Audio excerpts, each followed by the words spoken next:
Have you ever wondered how someone can dominate you psychologically without saying a single word? How it is possible that, before a simple good morning, the power in a room has already been subtly transferred to one person, leaving everyone else at a disadvantage? That feeling of being analyzed, measured, and somehow diminished before the conversation even begins is one of the most sophisticated tools in persuasion engineering. And the scene we are going to dissect today, the first meeting between FBI agent Clarice Starling and the infamous Dr. Hannibal Lecter in The Silence of the Lambs, is a masterclass in how that silent domination is built step by step in a true ritual of strategic influence. Think about Clarice's long, nerve-wracking walk. She is not just going down a corridor. She is being psychologically conditioned. Every metal gate that opens and shuts with a dull thud, every hostile stare from other inmates, every dark warning from Dr. Chilton about the dangers ahead, all of it is part of the game. It is what we call setting the stage, a deliberate tactic to crack your composure and establish a hierarchy of power. The environment itself is shouting, "You are small, he is grand. You are the prey, he is the predator." Have you lived this in smaller form? That feeling of walking into a boardroom where the chair layout, the height of the boss's desk, and the heavy silence conspire to intimidate you before you can present your ideas. The principle is exactly the same. Hannibal Lecter has not appeared yet, but his authority is already monumental. He is the mythical figure at the end of the maze, the feared and desired prize. His psychological control begins long before his piercing eyes meet Clarice's. It is an influence that emanates from the walls, built by reputation, fear, and the anticipation Chilton so skillfully instills. In trying to look in control, Chilton only amplifies Lecter's power, acting as his unwitting herald. He hands Clarice a manual for fear, essentially saying, "Be afraid. Be at a disadvantage. He is smarter than you." This atmospheric construction is not just a cinematic device for suspense. It is a mirror of how influence is forged in real life. Power does not reside only in eloquent words or logical arguments. It is in the ability to frame the interaction in your favor before it even begins. It is about controlling the narrative, the expectations, and the other person's emotional state. What you are about to discover may surprise you, because Hannibal's brilliance is not only in what he says, but fundamentally in how he forces others onto his board to play by his rules. He did not need to move a single piece. The environment, the people around him, and Clarice's own mind did the work for him. Stay with me to the end, because we are only scratching the surface. Clarice's walk is the preface to one of cinema's most fascinating psychological duels. She finally arrives at his cell, with only a transparent acrylic barrier separating her from the brightest and most dangerous mind the FBI has ever encountered. The silent game is over. And now, with the first exchange of glances, words are about to become weapons. And it is right here, with silence heavy with expectation hanging between them, that Hannibal Lecter's genius starts to manifest verbally. He does not shout, threaten, or display aggression. On the contrary, his first move is a good morning spoken with disconcerting calm and politeness. That simple greeting in that brutal subterranean setting is a weapon. It is an immediate demonstration of intellectual superiority and emotional control. He refuses to play the game they expected of him. He creates a new one at a level Clarice and even the audience can barely track. He breaks the pattern, and in doing so, seizes full control of the frame. Good morning. Let me ask you, have you felt that chill? The calm of someone who seems to read your soul before you speak.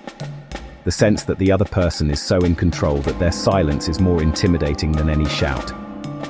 If this analysis of psychological pressure and the construction of authority resonates, tell me in the comments what struck you most. Was it Clarice's long walk, the subtle manipulation of the setting, or Lecter's chilling calm? Sharing how we feel as we decode a scene like this builds a powerful learning community here.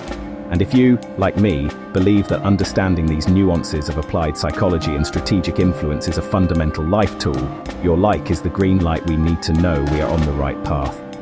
Each like, and especially your subscription, is the fuel that allows us to dive deeper into analyses like this.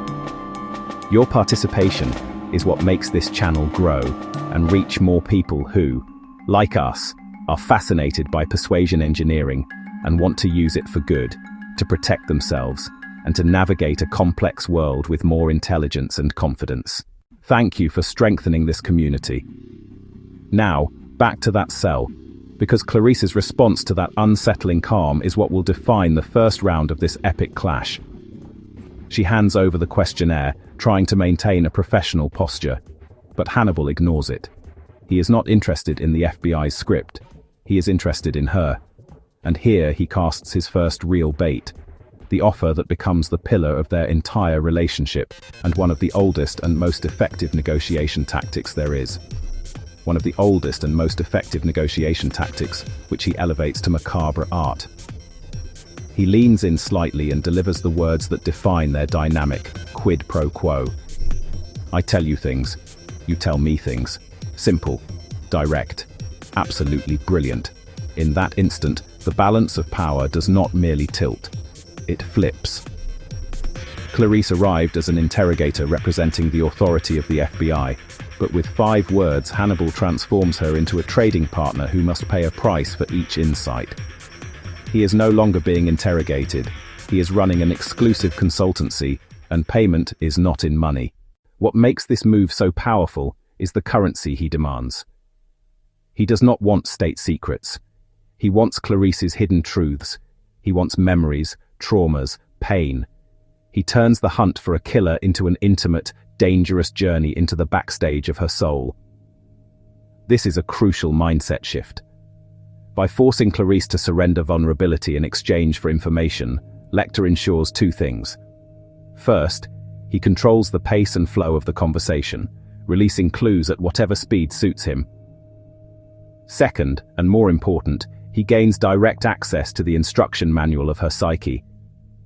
Every memory shared is a new door he can open, a new lever he can pull. The impact of this exchange goes far beyond the investigation. It is the beginning of a deep and unsettling transformation for the young agent. Let us go even deeper. Hannibal's quid pro quo is not only a control tactic, it is a bonding strategy. By creating an exclusive channel based on shared secrets, he generates a bizarre form of intimacy. He becomes her only confidant on this subject, subtly isolating her from colleagues and superiors who do not understand the game she is forced to play. This forced bond makes her more dependent on him and more susceptible to his suggestions. He is not just trading clues. He is weaving a complex web around her, and each personal revelation becomes another strong, nearly invisible silk thread that binds her to him. The decisions she makes from here on will no longer be entirely her own. They will be influenced by the psychological dance he masterfully choreographs. It is a lesson in how personal information, in the wrong hands, becomes the most potent currency.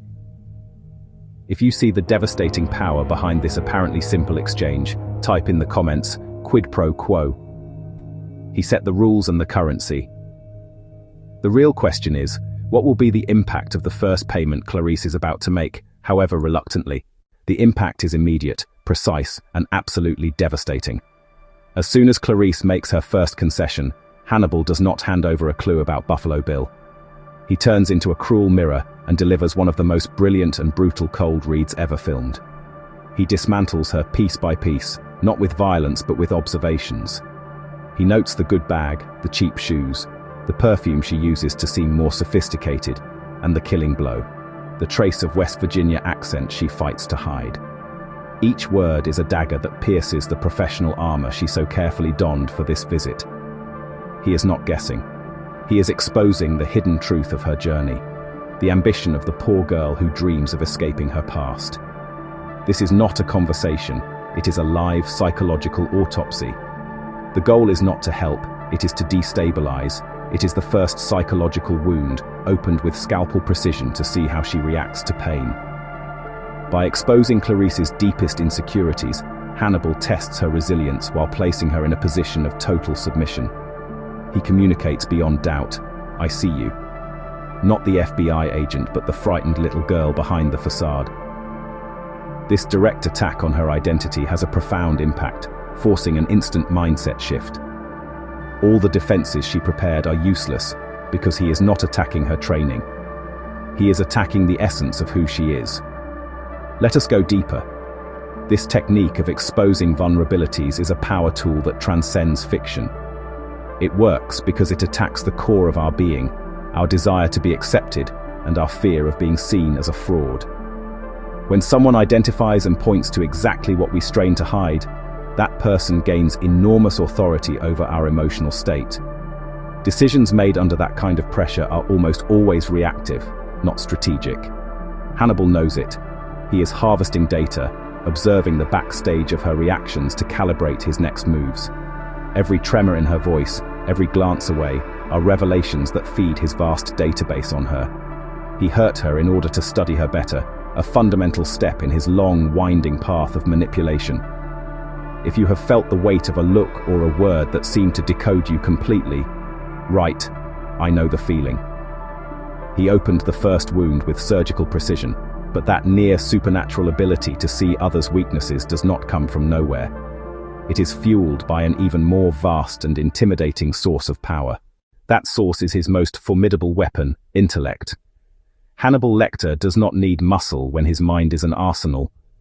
The authority he exudes does not come from a title or a hierarchy, but from an overwhelming display of vast, articulate knowledge. He moves fluently through Renaissance art, haute cuisine, forensic psychiatry, and the most obscure details of a crime. This ability to connect dots no one else sees and to verbalize with surgical precision creates an aura of near omniscience. He does not just seem intelligent, he seems infallible. This intellectual display is a calculated strategy to induce doubt. Faced with a mind so superior, our instinctive reaction is to question our own. Clarice, brilliant as she is, feels it immediately. Her certainties wobble, her decisions seem amateur beside his analyses. It is subtle intimidation and extremely effective.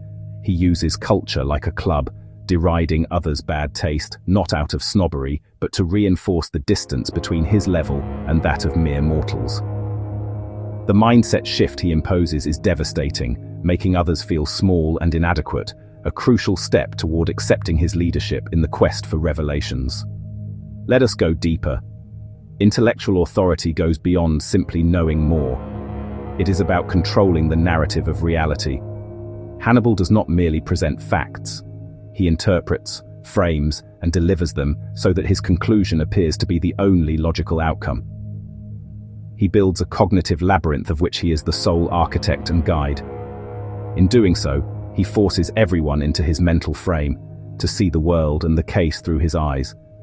That is the true mastery of his strategic influence. He does not convince with arguments. He immerses you in a perception of reality so cohesive and brilliant that you adopt it as your own. He shows you the backstage of a genius mind, and the experience is so captivating that it disarms even the most trained minds. If you recognize the power of a sharp, well-prepared mind, comment, knowledge is power. But a mind this powerful does not limit itself to intimidation and critique. Sometimes, in calculated fashion, it decides to offer a gift. And that is when the trap becomes even more dangerous and subtle. After wounding and intimidating with intellect, Hannibal makes a master move. He offers a gift. In an apparently generous act, he gives Clarice a real clue, an anagram that leads to a storage unit containing a crucial revelation about the case. He asks for nothing in return immediately. This is not quid pro quo. It is a favor. And here lies one of the most powerful tools of strategic influence, the inverted reciprocity trigger. We are wired to reciprocate. When we receive something of value, especially unexpectedly, a psychological debt is instantly created. We feel a nearly uncontrollable need to settle it. By giving the FBI a clue they could not have found alone, Hannibal is not being nice. He is making himself indispensable.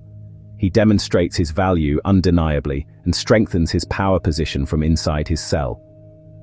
Suddenly, he is no longer just a prisoner. He is a valuable asset, a crucial consultant. The impact of this single revelation changes everyone's mindset. The hunt for Buffalo Bill now depends on him. That debt cannot be paid with money or a simple exchange of information. It is a favor that enslaves, that lingers in the air, ensuring that Clarice, and by extension, the FBI, will come back to him, no longer as interrogators, but as supplicants. Let us go deeper. The genius of the move is in its inversion. A genuine favor is given without expectation. Hannibal's gift is a calculated investment. He delivers information of moderate value to guarantee a much larger return later. More access, more trust, and most importantly, more control over the team's decisions. It is a psychological Trojan horse. It looks like help, but its real purpose is to infiltrate deeper into the investigations backstage so he can manipulate outcomes for his own ends. He is not serving the FBI's cause, he is bending it to serve him. This is a fundamental transformation in the power dynamic, where the prisoner becomes, in fact, the operations controller. If you have felt the weight of a psychological debt from an unexpected favor, right, mental trigger. He planted the seed of obligation and made himself a key piece on the board, influencing decisions from miles away. But his dominance is equally powerful in the here and now, expressed through subtle, absolute control of his own environment. He inverts the very logic of power.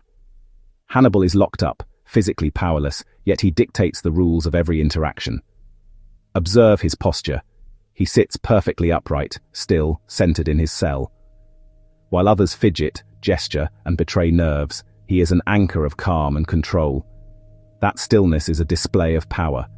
He will not go to you. He forces you to enter his world, to cross the line into his territory. And on his territory, the rules are his. His eye contact is another weapon. He does not blink. His gaze is not passive.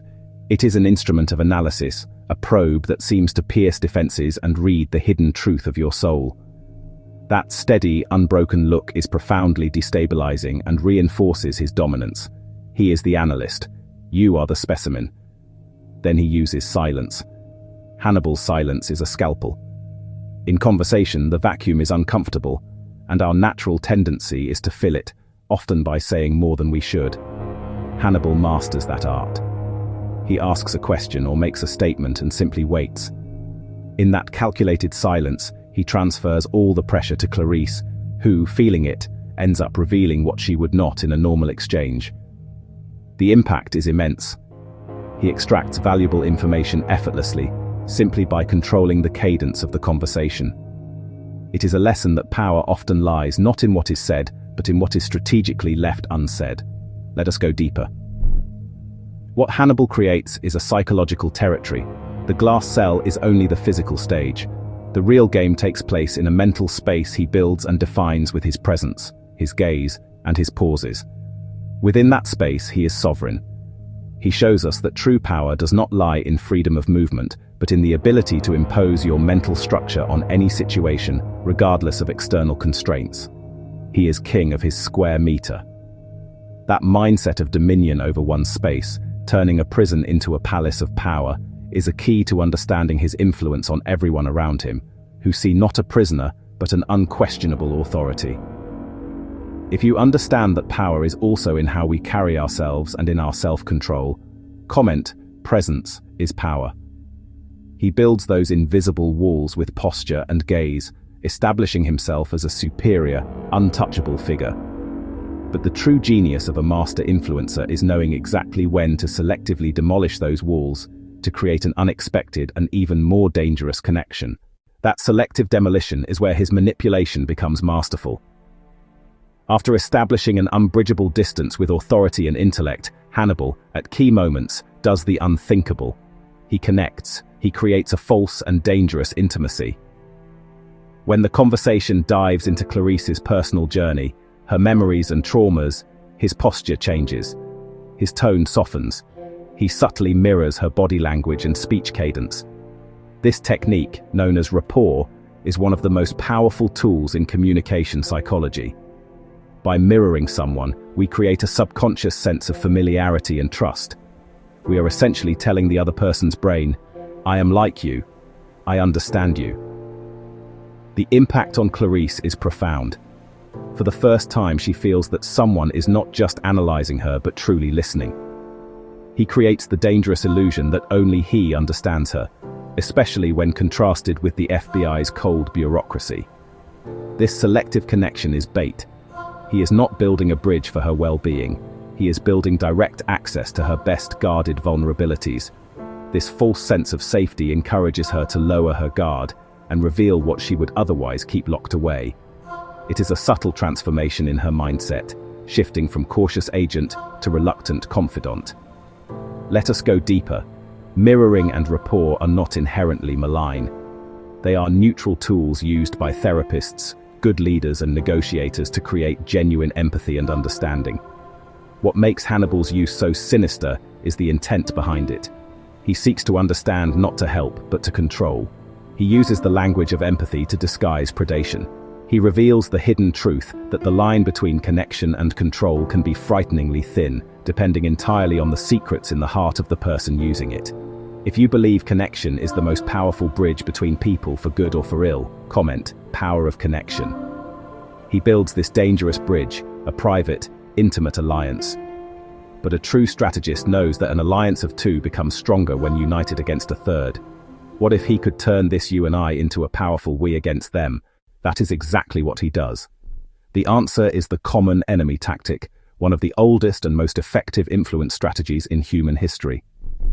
Hannibal, with his gift for reading the board, identifies the perfect target, the system's mediocrity, embodied by the arrogant, incompetent Dr. Chilton. He starts weaving a narrative in which he and Clarice are the only sharp minds in a sea of bureaucrats and fools.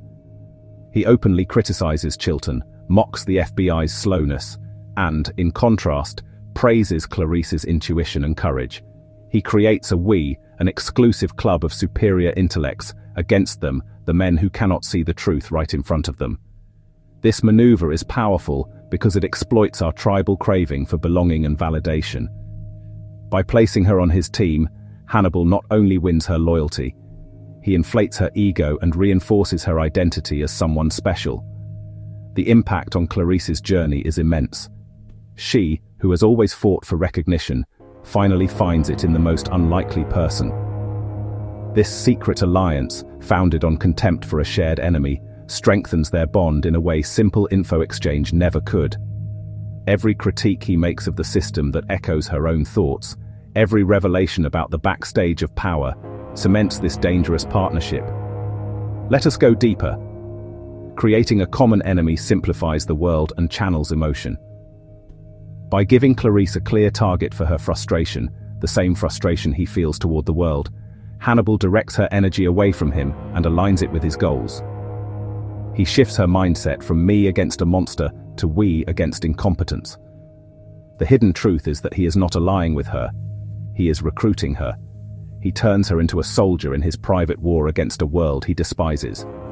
Clarice's decisions are now tinged by that loyalty, making her trust the incarcerated cannibal's judgment more than her superiors. He has isolated her, built a connection, and now given them a common cause. The psychological siege is complete. If you have felt stronger by joining with someone against a shared problem, write us against the world. We have analyzed the setting, the exchange, the wound, the authority, the debt, the connection, and the alliance. We have broken down the pieces of this dark puzzle. The inevitable question is, how do we take this mindset and complex persuasion engineering and translate it into something useful for our own decisions under pressure?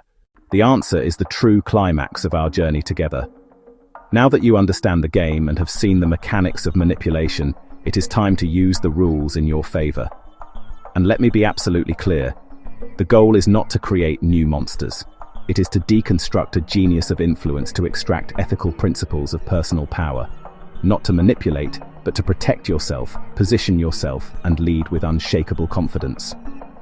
Step 1 is translating Hannibal's intimidating control into inner calm. In a tense negotiation or critical decision, instead of trying to dominate the environment, dominate yourself. Breathe. Keep your posture upright, not as defiance but as self-mastery.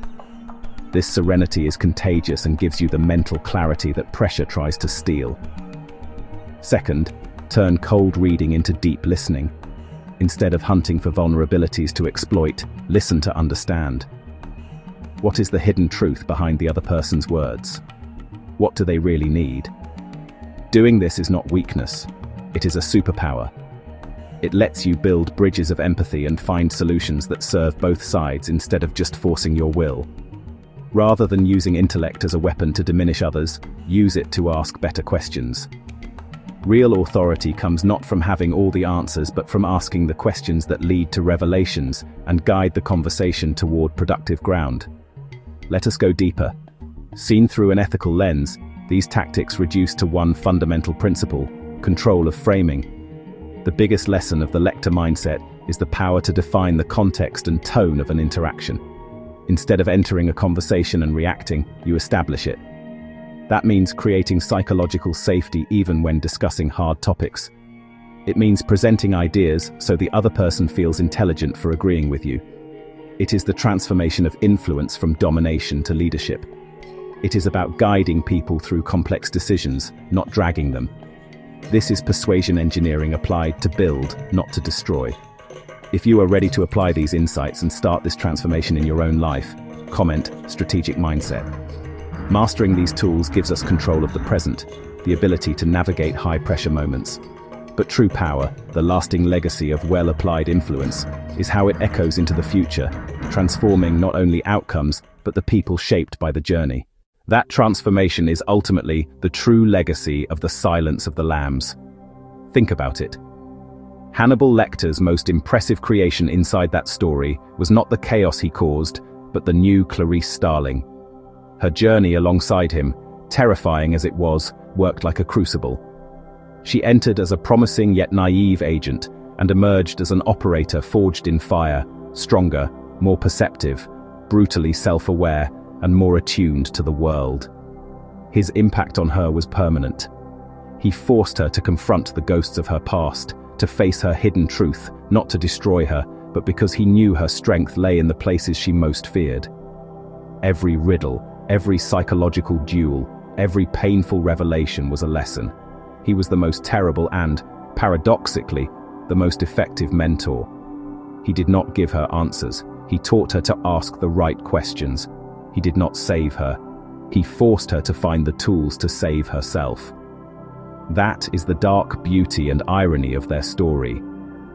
His influence, though born of darkness, catalyzed a deep positive transformation in Clarice, changing her mindset forever and empowering her to make decisions with a depth she did not possess before. He taught her to see the backstage of the human mind, starting with her own. Let us go deeper. This is the true point of studying persuasion engineering and strategic influence. It is not about winning a single argument or closing a single deal. It is about long-term impact, about the kind of person we become as we master these concepts. By understanding how influence works, we naturally become more resilient to manipulation, more aware of our own motivations, and far more effective as communicators. The journey to influence ethically is, at its core, a journey of self-knowledge. The legacy is not only in the results we achieve, but in the stronger, wiser, more conscious person we build along the way. If this analytical journey and the quest for a personal legacy makes sense to you, comment, "Building my legacy." The story of Clarice and Hannibal teaches that every meaningful interaction leaves a mark.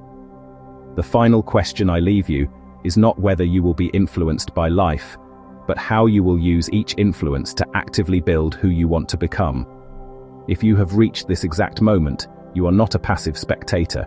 You are part of the group that seeks to understand the deepest layers of human psychology, not out of curiosity, but as a tool for transformation. Our conversation today was intense and deep, and if it resonated with you, if you feel this kind of analysis equips and strengthens you, my invitation is to join our community.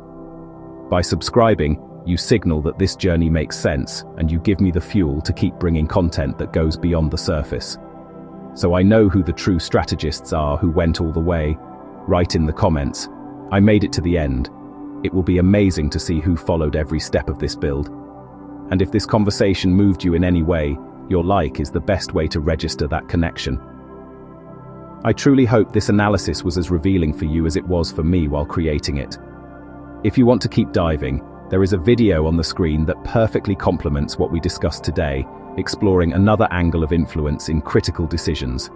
Click it, and I will meet you there to continue the conversation. See you in the next one.